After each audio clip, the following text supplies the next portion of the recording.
전해드린 것처럼 한미 관세 협상 후속 협의가 극적으로 타결됐습니다. 네, 3,500억 달러 규모의 대미 투자 세부 내용과 대미 관세율에 관한 내용들 이인철 경제평론가와 이야기 나눠보겠습니다. 네, 안녕하세요. 네, 안녕하세요. 네. 예, 이번 한미 정상회담을 계기로 관세 협상이 타결될 것인가 주목이 됐었는데 결국 극적으로 타결이 됐습니다. 세부 내용에 합의를 한 건데요. 대미 금융 투자 3,500억 달러, 현금 투자 2천억 달러에 조선업 협력 1,500억 달러로 나눠지게 됐습니다. 구체적으로 내용 좀 전해주시죠. 그렇습니다.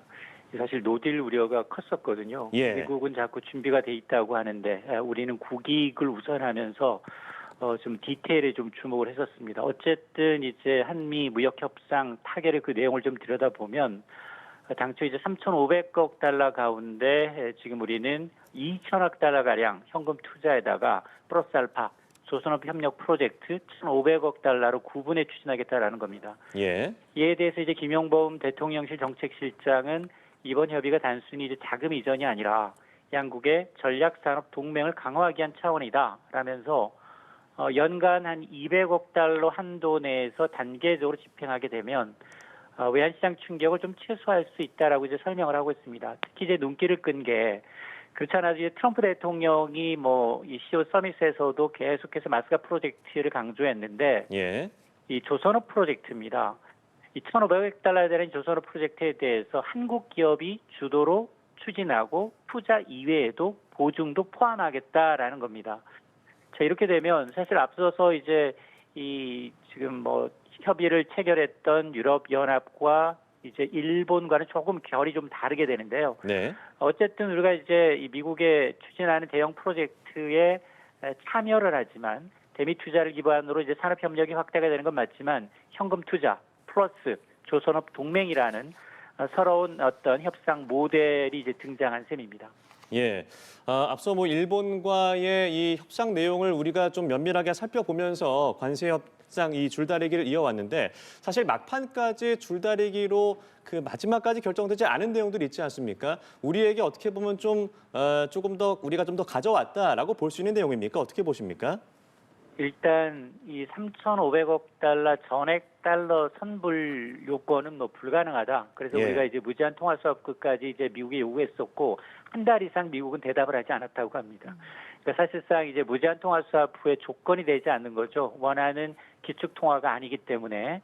그래서 아마 이제 김정관 산자부 장관이 이제 국정감사에서 그런 얘기를 했어요. 미국이 수정안을 제시했는데 당초 3,500억 달러 전액 이제 선불이 아니라 예. 한 2천억 달러 수준이다. 그리고 연간 250억 달러 정도 8년간 나눠서 분할해서 이제 투자하라라는 건데 그러나 이제 우리는 이 카드를 받을 수가 없었습니다. 물론 250억 달러도 과도하지만 우리는 네. 전체 한 5%가량을 현금 비중으로 넣었기 때문에 한 175억 달러 정도가 이제 마지노선이었던 걸로 보이는데 그래서 우리가 미국이 이제 250억 달러, 우리는 한 200억 달러 정도에서 150억 달러에서 이제 양측이 힘겨루기를 하다가 정확하게 그 중앙 연간 200억 달러 상한에서 어느 정도 합의를 한 게 아니냐. 이걸 보면 사실은 이제 일본의 경우에는 상한선이 이제 따로 별도로 없죠. 그런데 이제 대규모 금융 약속이었다면 우리는 단계적으로 분할해서 투자할 수도 있고 그리고 이제 실무 마스가라는 조선업 이제 협력 중심의 어떤 패키지형 모델이다라는 점에서 일본과 유사하지만 다소 다른 그런 협상 내용입니다. 네, 말씀해 주신 것처럼 2천억 달러의 투자가 한 번에 이루어지는 게 아니라 이제 연간 200억 달러의 한도 내에서 달러를 투자한다고 김용범 실장이 밝혔는데요. 이 연간 200억 달러 한도, 우리 외환 시장이 감내할 수 있는 범위라고 보면 되겠습니까? 사실 이 외환시장은 사실 이제 이창용 총재조차도 우리가 이제 외환 보유고를 관리하고 있으니까 예. 연간 외환시장에 충격을 주지 않으면서도 한 150억에서 200억 달러 최대 네. 200억 달러 정도가 운용 가능하다. 근데 그것도 많습니다. 이것도 한꺼번에 우리나라 외환시장에서 빠져나간다면 상당히 좀 충격을 줄 수 있기 때문에 그런 우려가 좀 있었는데 네. 김용범 정책실장은 어쨌든 연간 200억 달러 한도 내에서 단계적으로 이제 집행을 하게 되면 외환시장 충격은 최소화할 수 있다라는 겁니다. 이 정도 규모라면 우리 경제가 이제 충분히 감내할 수 있는 범위다라는 평가인데요. 우리나라의 외환보유고가 한 4,200억 달러 수준입니다. 그렇기 때문에 연간 200억 달러라는 건 한 5% 정도, 외환보유고의 한 5%에 불과해서 단기 유출에 대한 리스크는 좀 크지 않다라는 판단인데요. 네. 어쨌든 이제 이번 투자가 이제 직접 현금 이전 방식이 아니라 국가 펀드, 민간 자본이 함께 이제 투자할 수 있는 구조로 설계가 돼 있기 때문에 다소 이제 우려했던 외화 유출로 인한 자본시장 그리고 금융시장 불안에서는 조금은 해소된 게 아니냐라는 겁니다. 네. 예. 또 뭐 말씀하신 대로 외환 시장의 불안이 우려되는 경우에 납입 시기와 금액의 조정을 요청할 이 별도의 근거도 마련했다라고 하는데 구체적인 내용이 나온 게 있습니까? 그렇습니다. 지금 사실은 이제 구체적으로 보게 되면 이게 아마 지금 김용범 정책실장이 이번 이제 관세 협상 결과에 대해서 브리핑을 하면서 외환시장 안정과 투자 회수의 어떤 이중 안전 장치를 마련했다라고 얘기를 했거든요. 예. 그래서 이 300억 달러 대미 투자 가운데 연간 200억 달러 한도 내에서 설계돼 있다라는 건 앞서 제가 이제 우리 외환 보유고 감안하게 되면 외환 시장 충격은 최소화할 수 있다라는 판단이고, 만에 하나 시장이 또 불안해질 수 있을 경우, 불안정할 경우에는 투자 시기, 금액을 조정할 수 있는 근거 조항도 MOU 양어각서에 이제 명시하기로 했다라는 겁니다. 네. 예. 또 무엇보다도 이제 원금 회수 가능성을 높이기 위한 이제 다층적 안전 장치가 포함된 점도 강조를 하고 있는데요. 이게 원리금이 보장되지 않은 이제 상업적 프로젝트만 이제 원리금이 보장되는 상업적 프로젝트만 추진하고, 또 그리고 그런 데서 이제 투자해서 나온 이익의 경우에는 한국과 미국이 5대5로 배분을 하되, 네. 20년 이내 원금 상환이 좀 어렵다라고 판단이 되면 수익 배분 비율을 조정할 수 있는 조항도 넣겠다라는 거거든요. 예. 그러니까 지금 이번 이제 협상이 단순히 투자 약속뿐만 아니라 환율에 대한 리스크, 또 투자 회수에 대한 리스크를 동시에 어떤 MOU에 좀 넣었다라는 것도 아마 이제 정부는 큰 어떤 이제 협상에 큰 어떤 실익을 거둔 것으로 평가를 하고 있습니다. 예. 네. 저희가 이 대비 금융 투자 3,500억 달러 중에 현금 투자 2천억 달러에 대한 얘기를 나눠봤는데, 조선 협력과 관련해서 1,500억 달러 이 마스카 프로젝트 우리 기업 주도로 추진하게 된다는 내용인데 좀 긍정적이라고 볼 수 있을까요? 맞습니다. 사실은 이제 우리나라의 이제 마스가 프로젝트는 우리 실무협상팀이 상당히 이제 7월 이제 협상에도 공들였던 부분입니다. 예. 양국이 이제 500억 달러 규모의 조선업 협력 사업을 본격적으로 추진하기로 합의를 했고, 특히 주목할 건 한국 기업들이 주도권을 쥐고 추진하는 방식으로 결정됐다라는 겁니다. 여기에는 우리 기업들이 투자 보증이 포함된 구조였기 때문에 장기적으로 이제 선박 금융을 통해서 외환시장 부담을 좀 줄이면서도 한국 조선사들이 추가로 수주를 더 할 수 있는 기회를 대폭 확대했다라는 게 대통령실의 설명입니다. 예. 그러면 우리 조선 3사의 경우에는 뭐 이런 선박, 친환경 선박이라든가 해양 플랜트, LNG 운반선, 그리고 미국의 이제 군함과 같은 이제 정비에 대해서 독보적인 경쟁력을 갖고 있기 때문에 수주 가능성이 이제 매우 높아졌다라는 평가입니다. 네, 관세 이야기도 해보겠습니다. 상호 관세는 15%로 유지를 하고 자동차 관세는 15%로 조정이 됐는데요. 당장 25%의 고율 관세를 적용받던 국내 자동차 업계가 좀 한숨 돌릴 수 있는 상황이라고 보십니까? 그렇습니다. 어쨌든 지금 가장 급한 게 자동차와 자동차 부품 관세입니다. 네. 일본과 유럽연합은 이미 낮아진 15%의 관세를 적용받고 있고, 우리는 한미 FTA로 제로에서 이제 15%가 아니라 25%로 지금 관세가 물려져 있기 때문에, 어쨌든 이번 이제 극적인 타결로 인해서 이제 상호 관세율, 우리나라의 상호 관세율은 15%로 유지가 되고, 자동차 부품의 관세도 기존의 25%에서 15%로 낮추기로 합의를 한 겁니다. 현대차 그룹의 경우에는 실제로 이제 지난 4월부터 이제 관세가 이렇게 높아지니까 지난 2분기에만 이번 25% 고유료 관세로 인해서 1조 한 5천억 원이 넘는 영업 적자 손실을 기록했습니다.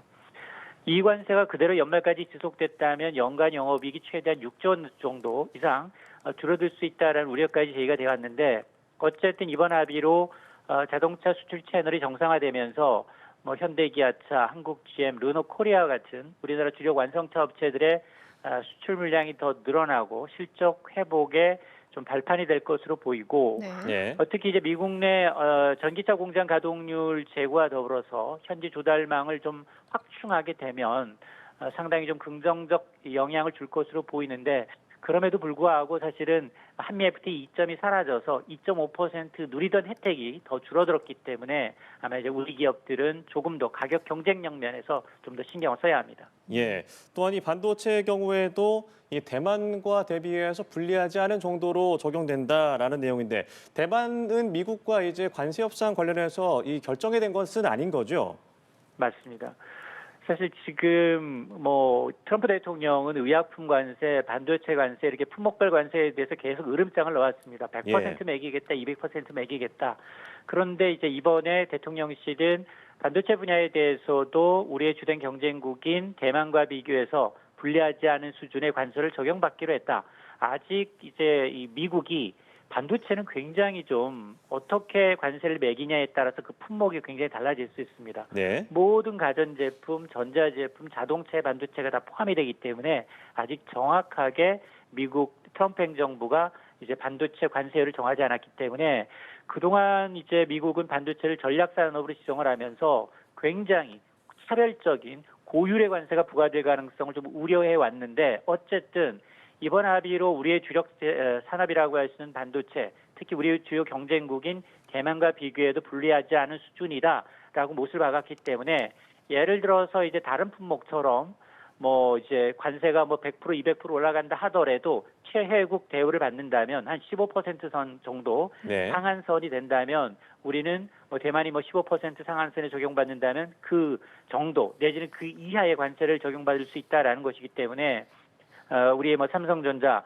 SK하이닉스의 경우에는 뭐 TSMC와 같은 이 경쟁사보다도 조금은 나은 조건에서 경쟁할 수 있는 어떤 환경이 조성이 됐습니다. 네.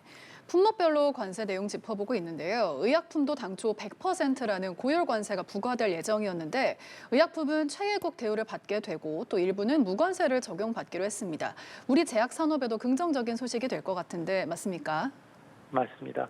의약품 역시 뭐 한미 관세 협상에서 중요한 전환점을 맞게 됐는데요. 당초 이제 미국은 국가 안보, 자국 산업 보호를 이유로 이제 수입산 의약품에 대해서 최대 100% 이상의 고율의 관세를 부과할 예정이었죠. 어쨌든 이번 합의로 그 위협에서는 벗어나게 됐습니다. 일단 대통령실은 의약품과 이제 목재 등에 대해서는 우리나라가 최혜국 대우를 이제 적용받아서 차별 없는 세율이 보장됐다. 특히나 항공기 부품, 목재약, 또 미국 내에서 생산하지 않은 천연 자원의 경우에는 아예 무관세 품목으로 분류가 됐다라는 겁니다. 네. 다만 뭐 이번 조치로 의약품의 어떤 수출의 돌발 리스크는 좀 제거가 됐지만 근데 최종적으로 이게 문서화됐는지 아직 이제 완전한 관세 리스크가 해소된 건 아니기 때문에 앞으로 이제 최고의 협상력을 좀 발휘해서 남은 디테일에 좀 우리가 이제 세심하게 신경을 좀 써야 합니다. 네. 조금 전에 짚어봤듯이 자동차 관세라는 최악의 카드는 넘긴 상태입니다. 하지만 다른 핵심 품목들에 대한 불씨는 남아 있는데요. 고율의 품목별 관세가 적용되는 철강 그리고 알루미늄의 경우 파생 상품들, 미국 내 생산 압박이 여전히 존재하지 않습니까? 어떻게 보세요? 맞습니다. 지금 기존에 이제 지금 관세를 매기고 있던 가장 이제 타격이 큰 것도 이제 철강과 이제 알루미늄 품목에 대한 관세인데요. 이건 사실은 이제 유럽연합이나 이제 그리고 이제 유럽연합, 일본도 이제 비슷하긴 합니다만 어쨌든 이제 철강 알루미늄도 이제 핵심 산업이기 때문에 이 관세 불씨가 여전히 남아 있는 게 가장 큰 리스크 요인입니다. 네. 미국의 관세에는 크게 두 가지 축이 있습니다. 하나는 이제 지난 7월부터 합의했던 상호 관세. 상호 관세는 이제 한 국가에서 전체 물품이 들어오는 모든 관세를 토탈하는 이제 15% 체제가 있고 또 안보를 이유로 무역확장법 232조에 따른 이제 품목별 고율 관세가 여기에 있는데 이 두 개 체제가 동시에 적용되면서 일부 품목에 대해서는 이중 부담이 발생하고 있다라는 건데요.